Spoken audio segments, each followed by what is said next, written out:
Kendrick. I'm a musculoskeletal physiotherapist and the developer of dynamic tape. We're often asked how dynamic tape differs to kinesio tapes, and there's a lot of confusion out there surrounding the purpose of dynamic tape. So I'll just very quickly explain to you where dynamic tape came from and how we generally use the tape. So my background, I worked extensively in elite sport, particularly with tennis. Worked with former world number 4 Greg Rosetsky, US Open finalist, and Greg had a number of issues, and we had to sort of basically, myself along with some others, Pat Cash, Brad Langenvad, Michael Reed, Melinda Glenister, Sven Grunewald, and some others, rebuilt his game to reduce the amount of load that was going through his body. And I'll come back to that in just a second. The other part of my career was working extensively with cricketers in England as part of the physiotherapy team at Essex County Cricket Club. And in those two sports particularly, we see a lot of overload or overuse type of injuries. So our running injuries, our patellar tendons, our sore shins, our throwing injuries, our subacromial sort of pain syndromes, our shoulder impingement syndromes, and that sort of thing. And so we were often trying to manage the load that was going through these athletes' bodies. So, tissues don't fail because of pain, they fail because of load, and we wanted to manage that load. And we did that in various ways. So we might have ensured that they had adequate recovery time in between bouts of loading or in between training sessions, for example. We changed their equipment, maybe we changed the grip size, the balance in the racket or the weight of their cricket bat, for example. We may have changed their training environment, so instead of running hills, then maybe they run flats, so on and so forth. So there was a number of ways that we could do it, and one of the big ways that we do it was look at the way they're moving. Can we get them moving in a more efficient way, both for performance as well as for injury management and injury prevention?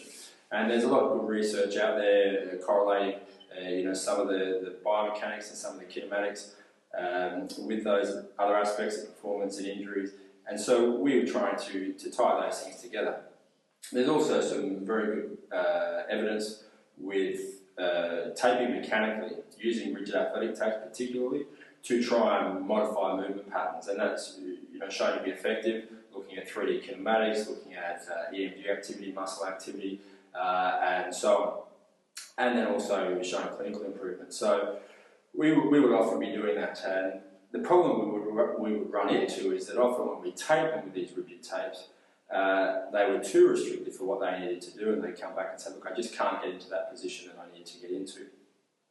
The second thing that it didn't allow us to do was to actively or directly absorb load. So we could change loading by changing the way they were moving, maybe improving the mechanical efficiency of the system. So, for example, changing their foot positions, going to change the lever arms of our tibialis posterior, and so on. Maybe by maintaining that navicular up a little more elevated, we require less work of tibialis anterior, tibialis posterior, etc., to decelerate or to resupinate through that foot. So we could get some indirect change. What we couldn't do was actually directly absorb the load, particularly without changing movement patterns. So a lot of athletes don't want to change the way they're moving. Their technique is what's made them successful, but they're still breaking down through overload, and we wanted to have something that we could apply externally to do some of that load absorption to reduce the amount of load that was going through the system. So they were our two main aims. We wanted to have something that could modify movement mechanically, so something that could pull the body one way or another, but without any restriction at all, so they could continue to move through these complex ranges of motion and techniques that were required for those athletic pursuits.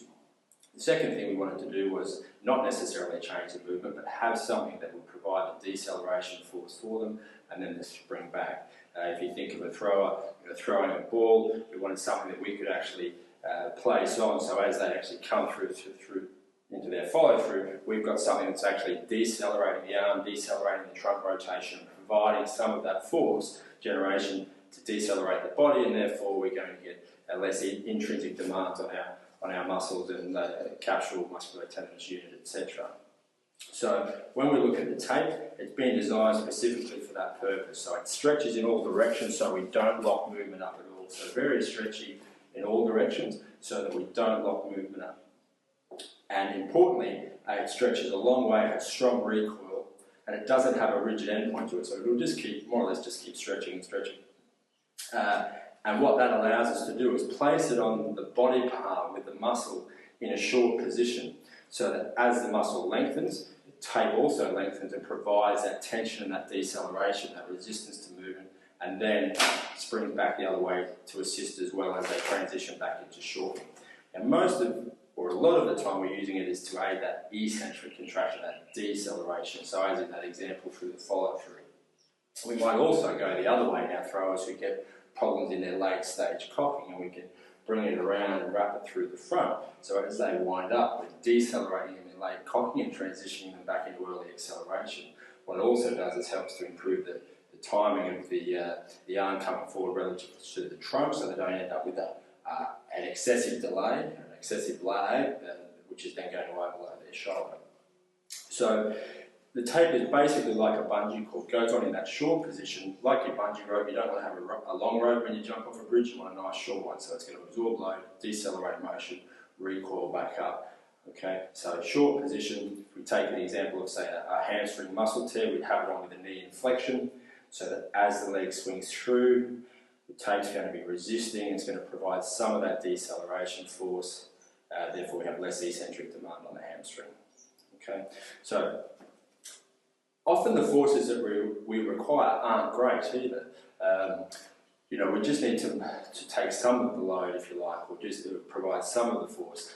If we look at some of the work by Vleeming on the sacroiliac joint, for example, you know, they showed that compression using a belt, you know, sacral mutation was reduced by about 20% with a force, you know, comparable to tying a pair of shoes up. So we're not talking about large forces that are necessarily required.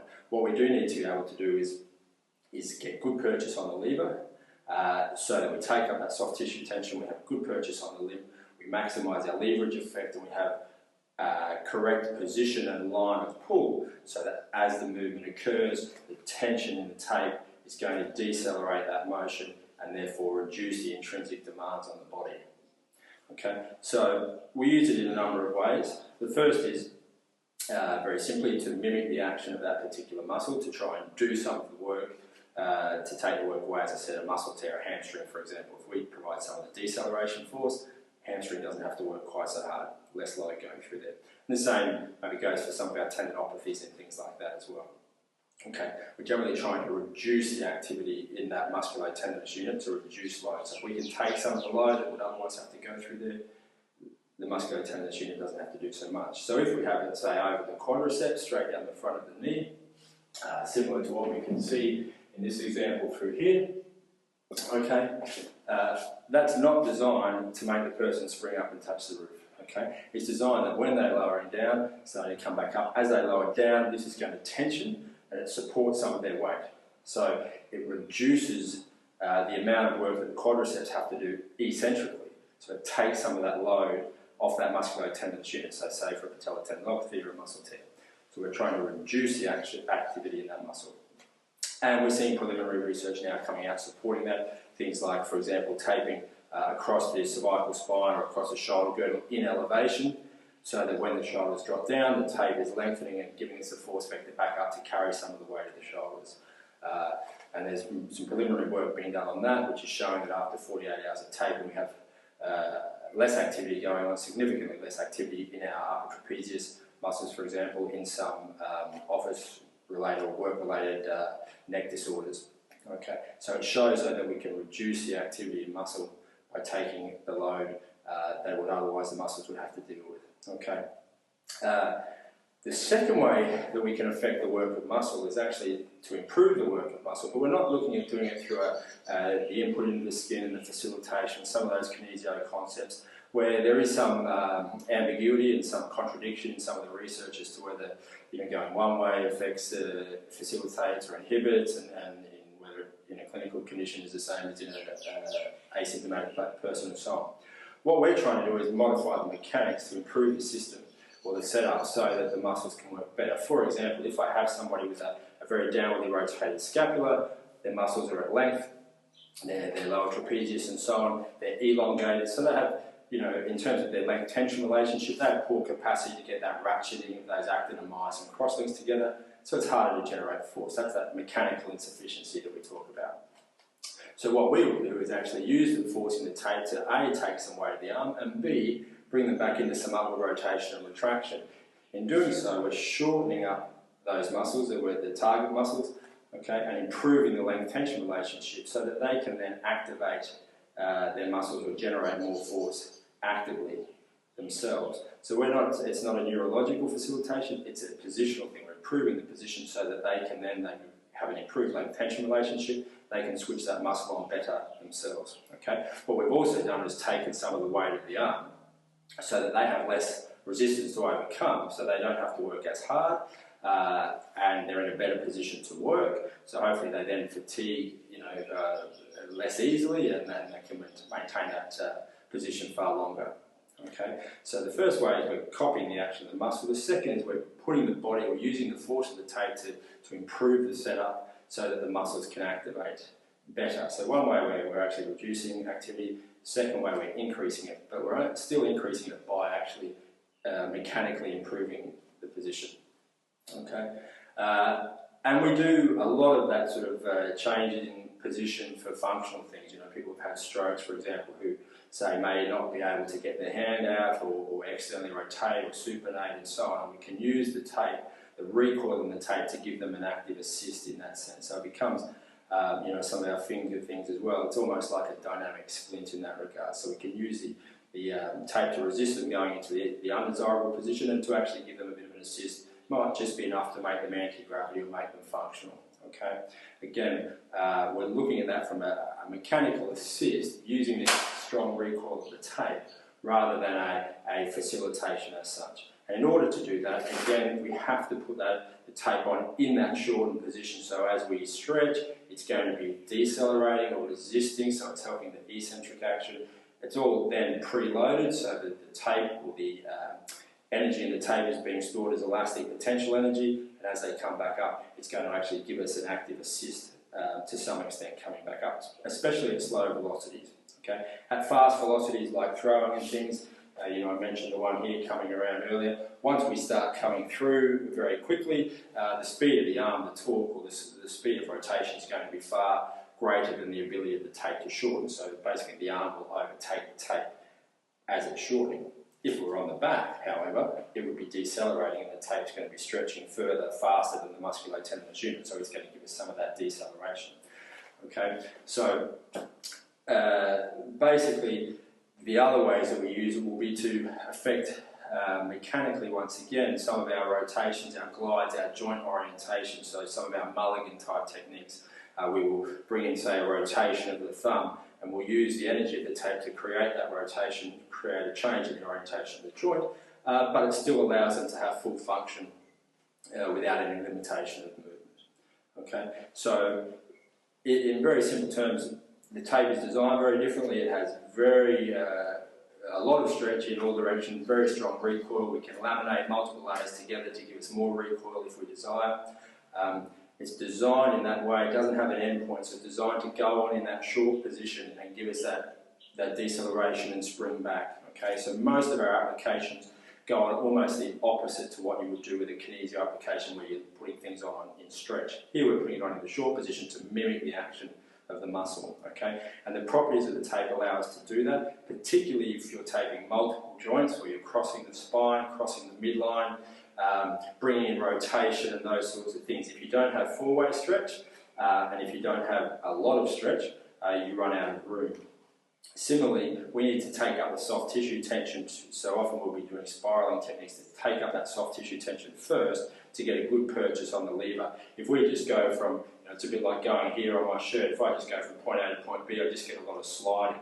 But if I actually wrap around, maybe a little short here, if we wrap around and take up that tension, even now I don't get the sliding of the shirt, I get purchase on the lever, and I'm actually going to get a mechanical effect. If I wind out, it's going to resist me and spring me back.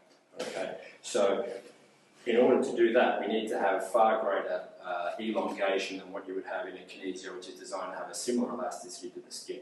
We need to take up that soft tissue tension and still have spring left to give us that recoil. Okay, so in a lot of ways it's based more around what we would do with our Mulligan, our McConnell type of ideas. It's based on the mechanics, a lot like what you do with many of your rigid athletic taping techniques, but it's designed for a different, it's sort of the other end of the spectrum. Rather than trying to get a passive control, we're trying to get an active assist, if you like. So rather than, say, if we have somebody with excessive pronation, rather than blocking their navicular from dropping, what we try to do is give us a deceleration and then an active resupination. We also work on shortening the foot by using this strong elastic energy to shorten the foot, which gives us a raising of the transverse arch. But as well, during the actual gait cycle, we're resisting that drop, so we get a deceleration and then an active spring back into supination. So some of the research showing that velocity of navicular drop is also important, or as important as part of the problem anyway, as well as the magnitude. So we want to decrease it, but we want to also decelerate it, and then actively resupinate to do some of the work of those muscles that are overloaded or overactive. You can see in the corner here, the top picture is one of those type of applications where we get a shortening of the foot and the raising of the arch.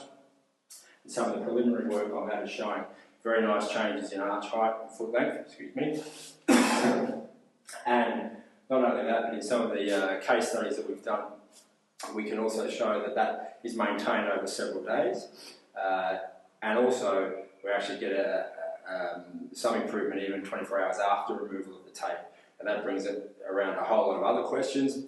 Is it because we're improving the length-tension relationship with some of the intrinsic muscles, which have recently been shown to be able to actively support the arch with load? So our quadratus plantar, flexor digitorum brevis, abductor hallucis, and so on. By bringing them into a better position over a number of days, does that then improve their function? Also, all of our passive connective tissue, if you like, our plantar ligaments and so on, if again we have them with less load on them for a number of days, does that then mean we get a maintenance of that arch height because we've had less creep and hysteresis occurring over a several days period, so we maintain that height afterwards?